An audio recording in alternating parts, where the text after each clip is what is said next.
कार्यक्रम के सह प्रायोजक हैं। अपनाइए JK 7315 तरक्की का नया नंबर। अन्नदाता अन्नदाता अन्नदाता नीत तुम्हारा अन्नदाता, पग पग पर है संग तुम्हारे अन्नदाता। लहू किसानों का बन के पसीना सींचता है धरती का सीना। मेहनत का तेरी हक दिलवाने, नई तकनीक नई खोज बताने। पशुधन को गुणवान बनाना, पौध सुरक्षा को सिखलाना, खेती के सब गुर समझाने, भारत का सरताज बनाने। आठों पहर है संग तुम्हारे अन्नदाता अन्नदाता। नमस्कार, मैं शिप्रा त्रिपाठी आप सभी दर्शकों का अन्नदाता कार्यक्रम में स्वागत करती हूं। हर रोज की तरह कार्यक्रम में हम लेकर आते हैं खेती बाड़ी से जुड़ी हुई बहुत सी लाभकारी जानकारियां। तो चलिए सबसे पहले देखते हैं क्या है विशेष आज आपके लिए। मसूर की खड़ी फसलों में समसामयिक प्रबंधन।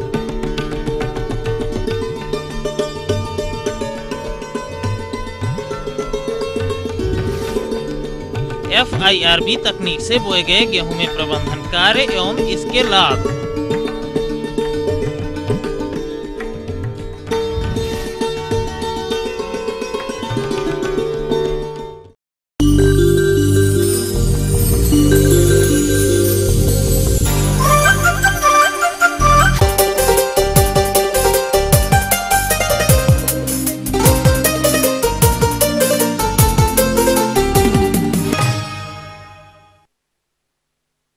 मसूर दलहन की प्रमुख फसल है। कम सिंचाई, जल मांग, कम उर्वरक आवश्यकता की वजह से यह किसानों के बीच काफी लोकप्रिय है। लेकिन फसल से अच्छा उत्पादन लेने के लिए सिंचाई, उर्वरक के साथ ही कीट रोग इत्यादि का प्रबंध तो आपको समय पर ही करना होगा, जिस पर संपूर्ण जानकारी दे रहे हैं गन्ना अनुसंधान केंद्र काशीपुर उधम सिंह नगर के डॉक्टर मुन्ना लाल।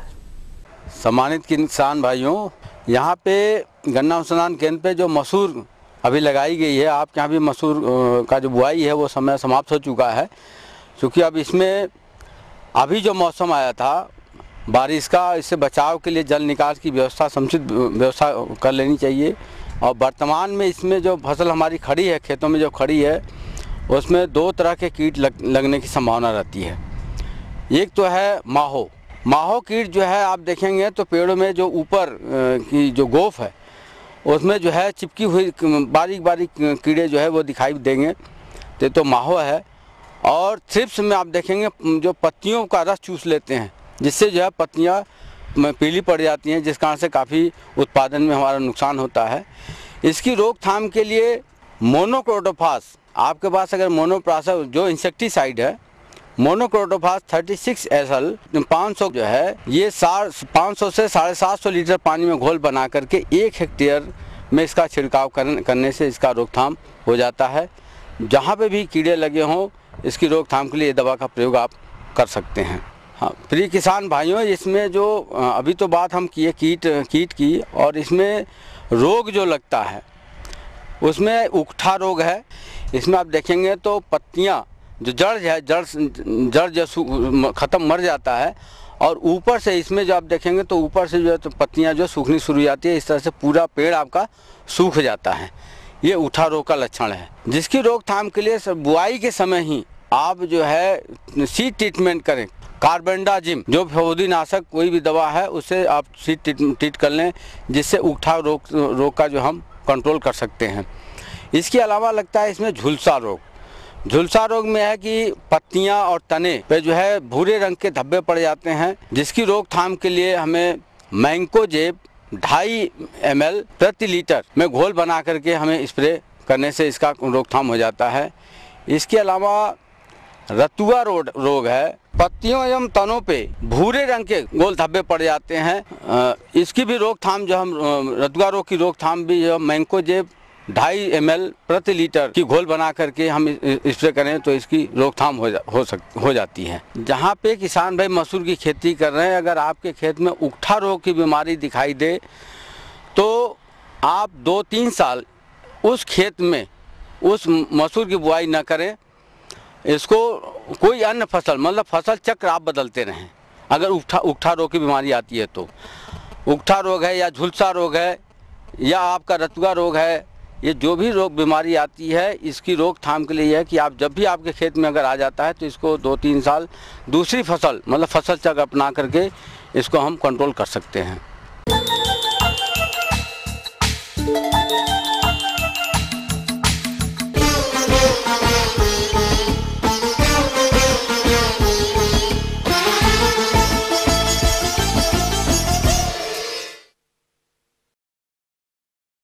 प्रदेश में बहुत से किसान भाई गेहूं की बुआई रिजर्व से मेड़ बनाकर करते हैं और मेड़ के नीचे खाली जगह में दूसरी फसलें लेते हैं। तो ऐसे किसान जिन्होंने रिजर्व से मेड़ बनाकर गेहूं की बुआई कर रखी है, उन्हें अपनी फसलों में कौन कौन सी प्रबंधनों को अपनाना है, जानने के लिए देखिए कार्यक्रम की यह प्रस्तुति।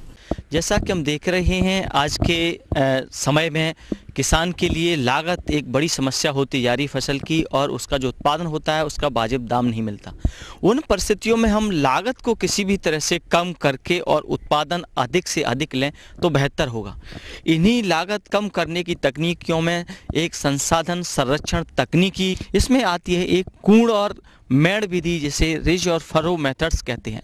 तो इसके लिए रिज फरो प्लांटर जो आता है, विभिन्न एजेंसियां बनाने वाली हैं वो बनाती हैं, मेरठ में भी उपलब्ध है, और जो हमारी मशीनरी का पूरा देश का भोपाल में जो है वहाँ से भी उपलब्ध हो सकती हैं। आप जो कृषि अभियंत्रणीय संस्था है उससे संपर्क कर सकते हैं।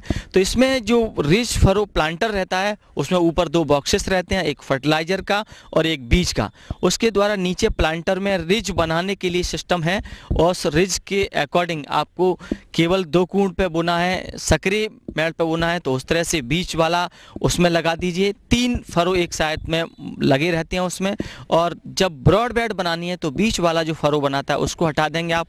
इस तरह से रिज फरो प्लांटर के द्वारा आप आसानी से मशीन से चाहे कोई सी भी फसल बोना चाहे उसकी बुआई कर सकते हैं।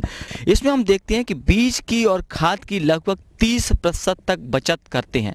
इसमें हम देखें कि जो रिज फरो मेथड बनती है उसमें कूंड पर ऊपर जो चौड़ाई है वो लगभग 37 सेंटीमीटर होती है और कूंड की गहराई लगभग 20 सेंटीमीटर तक रहती है। उसमें एक कूंड पर हम जैसे गेहूं बोते हैं तो उसकी 2 से 3 लाइनों की बुवाई कर सकते हैं। दूसरी बात हम देखते हैं कि सिंचाई की जो पानी है दिन प्रतिदिन समस्या होती जा रही है। इसमें हम जब पानी लगाते हैं तो जो उसमें कूंड होते हैं उसमें लगभग आधा कूंड तक ही केवल पानी चलाएं, तो इस तरह से लगभग 50% तक हम पानी की बचत कर लेते हैं और उत्पादन उतना ही मिलता है। दूसरा लगता है कि इसमें हमेशा कूंड की खाली जगह दिखती है, उसका प्रभाव फसल के जो खड़ी हुई फसल है उस पर अच्छा पड़ता है, क्योंकि दोनों साइडों से अच्छी हवा मिलती है, प्रकाश मिलता है, जिससे पौधे अधिक मजबूत, ऊर्जावान और ज़्यादा कलियों की संख्या होती है। बाली में नंबर जो दाने होते हैं वो ज़्यादा निकलते हैं। दूसरी विधि इसमें है ब्रॉड बेड, जिसमें कि हम देखते हैं कि जो मेड़ है वो लगभग 1 से 1.2 मीटर तक चौड़ी होती है। उसमें हम देखते हैं कि गेहूं की लगभग 5 लाइन तक और 5 और 6 लाइन बो सकते हैं, या आप मटर की बुवाई कर रहे हैं, ये बहुत दलहनी फसल की ज़्यादा कारगर साबित हो रही है किसान के लिए। इसमें मटर की हम लगभग 3 से 4 लाइनें बो सकते हैं, चने की भी 4 लाइन बो सकते हैं। तो हम देखेंगे कि इसमें जो पानी है जब लगाते हैं तो जो कूंड होता है उसमें ही केवल लगाते हैं, और उस कूंड के पानी द्वारा हम देखेंगे कि सीपेज के थ्रू धीरे धीरे से पूरी जो मिट्टी है या मेड़ की जो चौड़ाई है, बेड जिसे कहते हैं 1 से 1.25 मीटर जो चौड़ी है, वो धीरे धीरे उस पर जो फसल खड़ी हुई है उसकी जड़ों को मिल जाता है, और जड़ों में जो वायवीय बात होती है कि एरेशन होना चाहिए वो होता रहता है। कोई भी पानी भराव का विपरीत प्रभाव नहीं पड़ता है, इसलिए ये विधि बहुत ही कारगर सिद्ध हो रही है और फसल के उत्पादन पर अच्छा प्रभाव पड़ रहा है। तो इस तरह से आप देखेंगे कि जो ब्रॉड बेड विधि जिसे कहते हैं चौड़ी पट्टी वाली, इसके द्वारा भी लगभग 80% जो पानी है वो लगता है और इसकी बचत बहुत ज़्यादा है पानी की।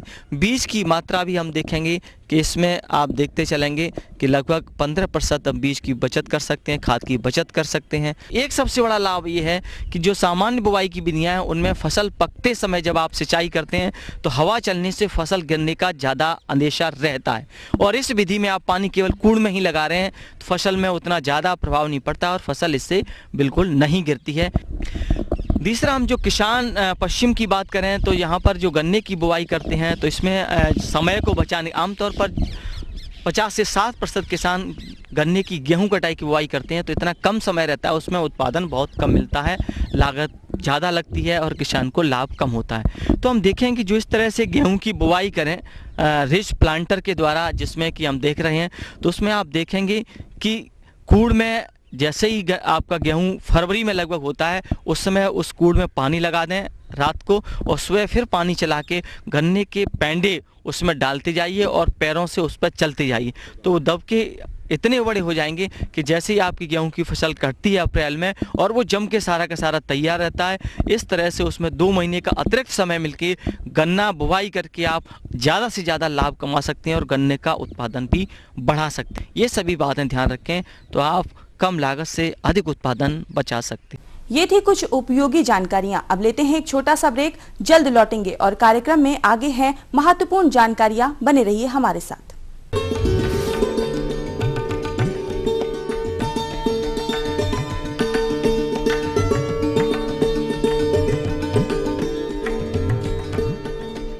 प्रणाम बाबा जी। बोल वत्स, क्या चाहिए तुझे?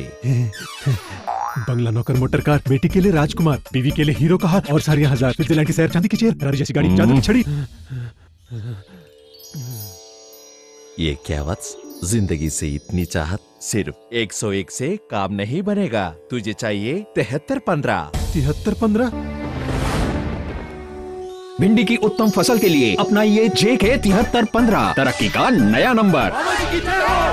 जब मॉडर्न होगा मोबाइल तो कैसे ना हो मॉडर्न स्टाइल। एक बटन दबाया, मनचाहा फोटो पाया, क्या पहना क्या खाया, सेकंड्स में दुनिया को बताया। व्हाट्सएप पर व्हाट्सएप पूछते हैं, किसी से मिलने का टाइम नहीं तो फेस टाइम करते हैं। गाना तो गाना, पूरी फिल्म देख ली घर बैठकर। दिन के 24 घंटे में 25 काम करते हैं मोबाइल पर, लेकिन सारा स्टाइल फुस, फौरन फुस। अगर नहीं है अपने शहर की खबर, मिटाओ अपने शहर से कम्युनिकेशन गैप, डाउनलोड करो न्यूज 18 का मोबाइल ऐप। मोबाइल पर न्यूज 18 मतलब स्टाइल एकदम बेहतरीन।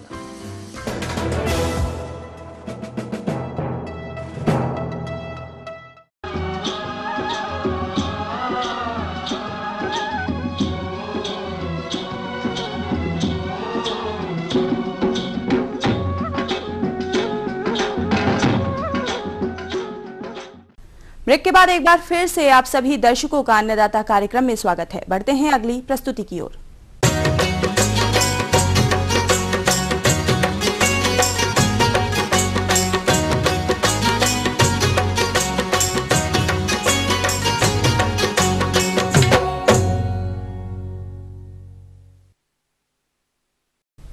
शिमला मिर्च की खेती से अधिक आमदनी लेने हेतु कुछ किसान भाई इनकी खेती पॉली हाउस या शेड नेट में करते हैं।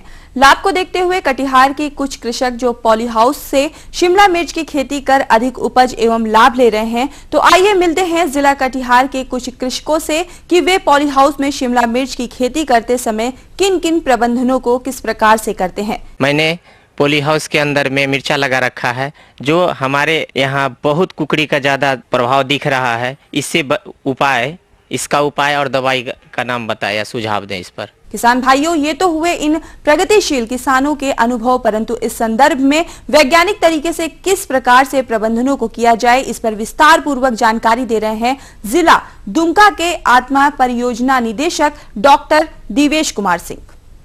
किसान भाई, अभी कई ऐसे किसान हैं जो अपने प्रक्षेत्र पर मिर्ची की खेती किए हुए हैं। उनमें से कुछ किसान पॉली हाउस कंडीशन में भी मिर्च का खेती किए हुए हैं। तो इस समय मिर्च में लीफ कर्ल ऑफ चिली नामक एक बीमारी है, और इस विषाणु को व्हाइट फ्लाई नामक एक कीट है जो फैलाता है। तो इसमें किसान भाई पहले ये जान लें कि इसका लक्षण कैसे दिखता है, लक्षण किस तरह का लगता है। तो लीफ कर्ल नाम से आप आश्वस्त हो जाए कि पत्ती, जो मिर्ची का पत्ती है, वह मुड़ाव या घुमावदार होगा या कर्लिंग किया हुआ होगा, यह ऊपर की ओर मुड़ेगा।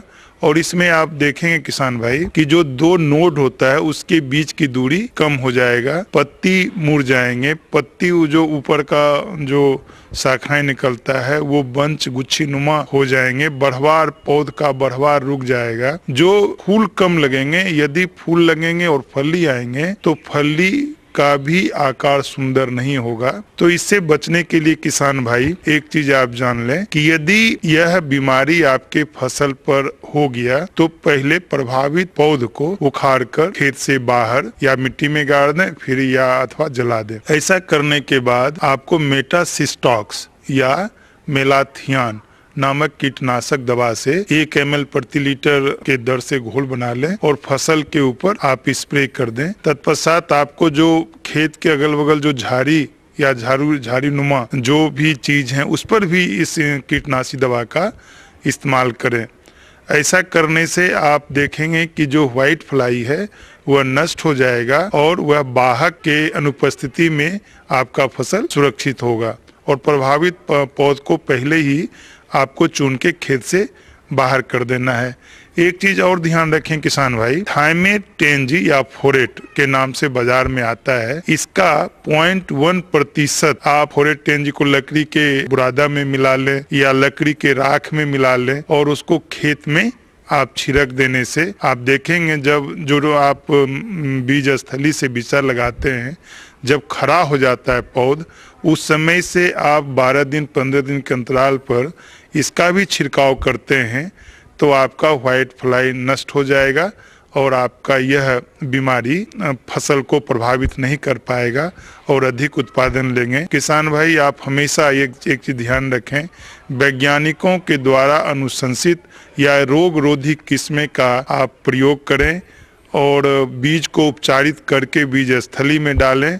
स्वस्थ बिचड़े को आप उसके जड़ को भी उपचारित कर भी आप ट्रांसप्लांटिंग करें या रोपनी करें और खेत को साफ सुथरा रखें, स्वच्छ रखें और देखेंगे कि जो समय समय पर निकौनी कमौनी ये यदि खेत में हो रहा है, घास या कोई भी जो तीन होता है वो नहीं है, तो आपका फसल इस रोग से सुरक्षित रहता है और आप अच्छा उत्पादन और क्वालिटी माने गुणवत्ता युक्त उत्पादन आप अपने फसल से ले सकते हैं। आगे और भी हैं कुछ रोचक जानकारियां, यहाँ पर रुकेंगे एक और कमर्शियल ब्रेक के लिए, जल्द हाजिर होते हैं।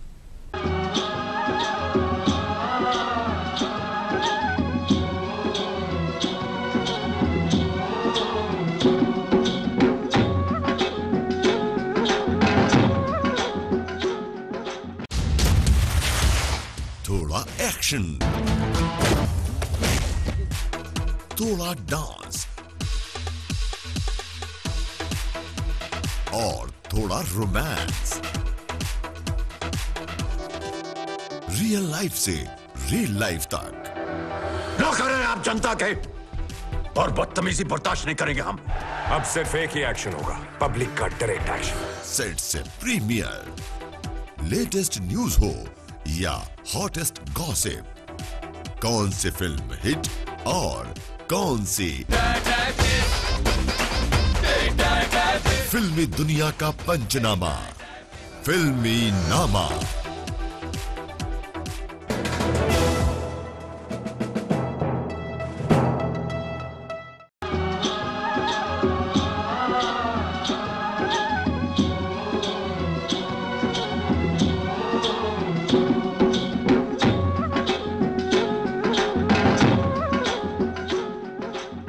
ब्रेक के बाद आप सभी दर्शकों का स्वागत है। चलिए अब रुक करते हैं अगली कड़ी की ओर।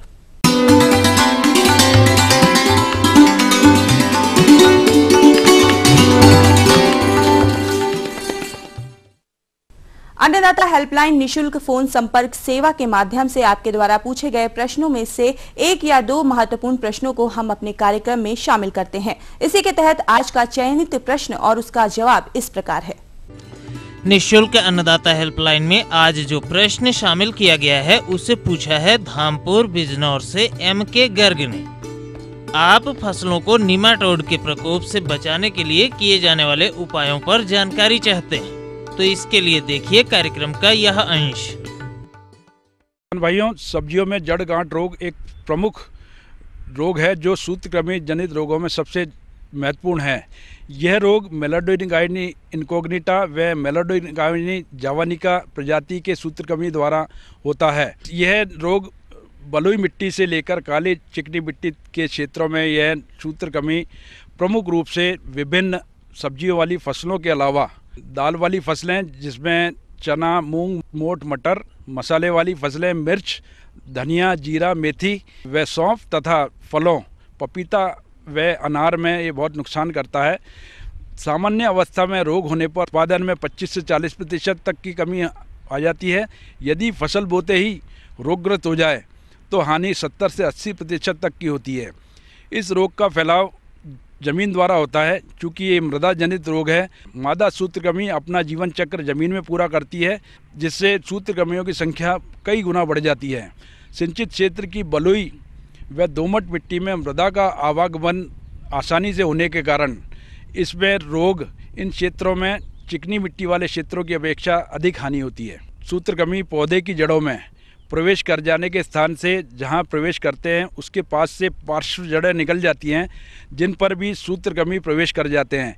इस प्रकार जड़ें कई बार विभक्त होकर जड़ों का एक गुच्छा या समूह बना लेती हैं।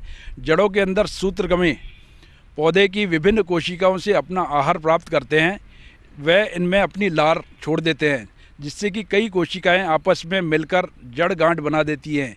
इसी कारण से इस रोग को जड़ गांठ या मूल ग्रंथि रोग कहते हैं। बाह्य लक्षण में पौधों का आकार का छोटा रह जाना सबसे प्रमुख है। पौधों की ऊपरी पत्तियां पीली पड़ जाती हैं।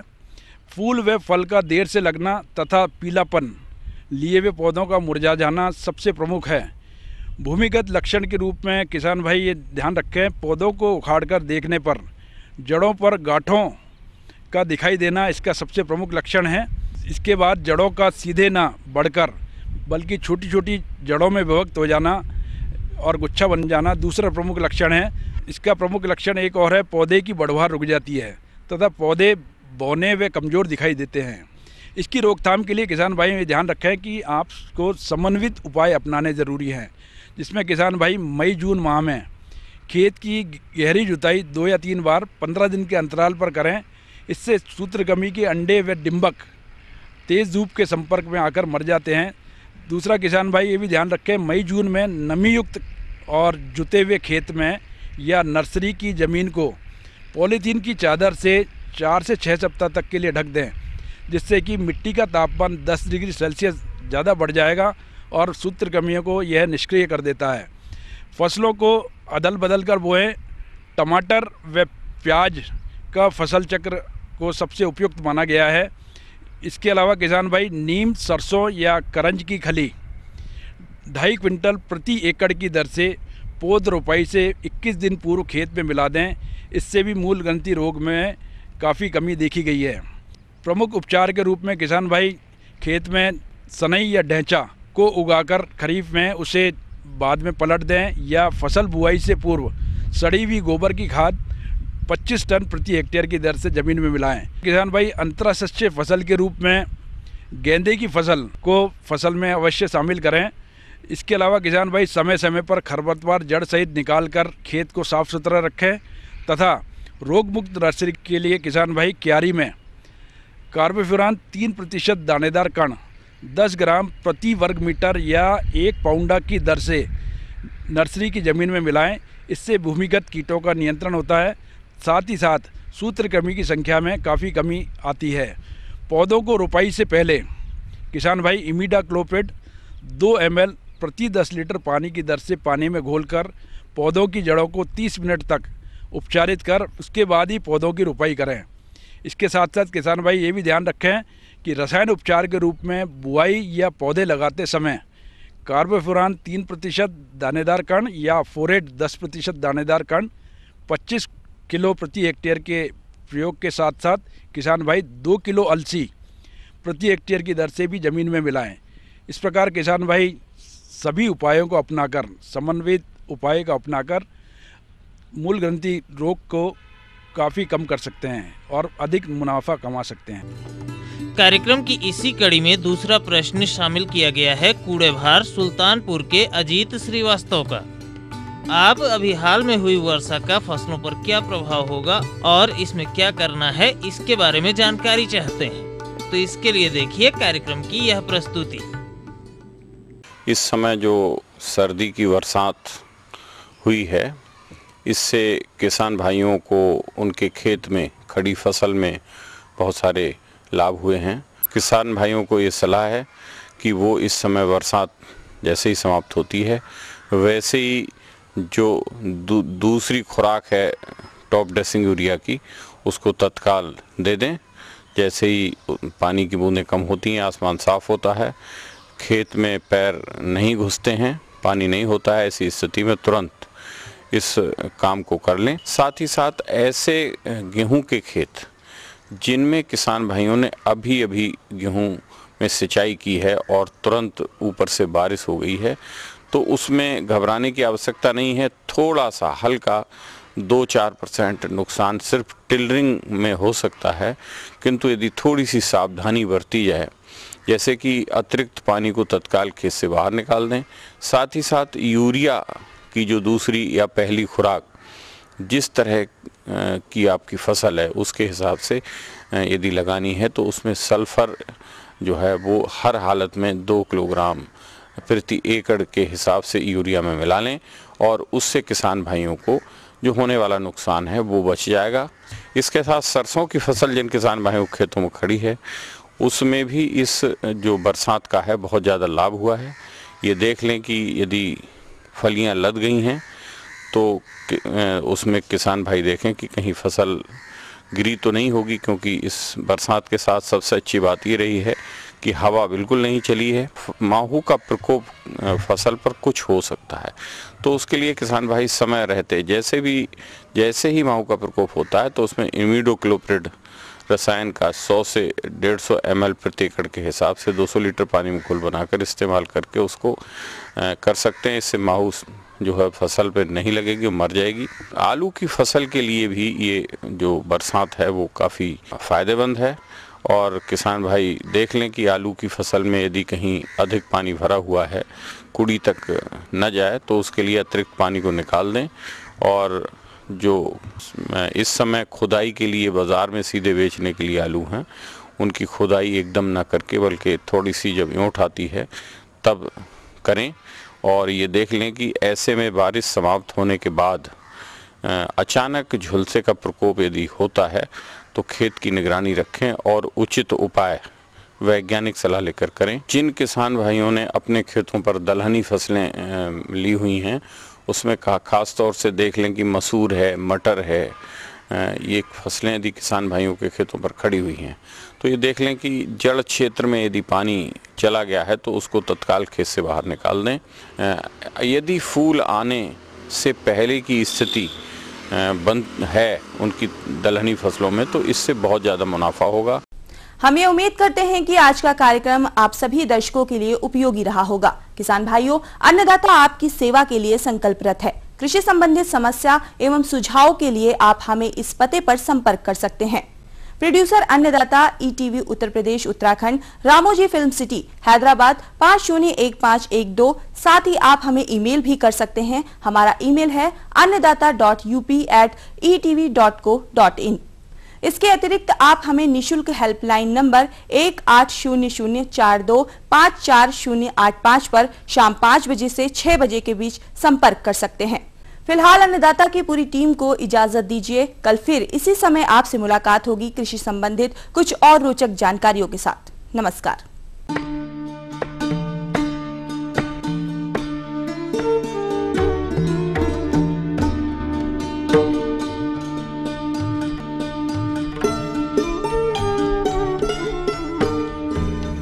इस कार्यक्रम के सह प्रायोजक थे अपनाइए JK 7315, तरक्की का नया नंबर।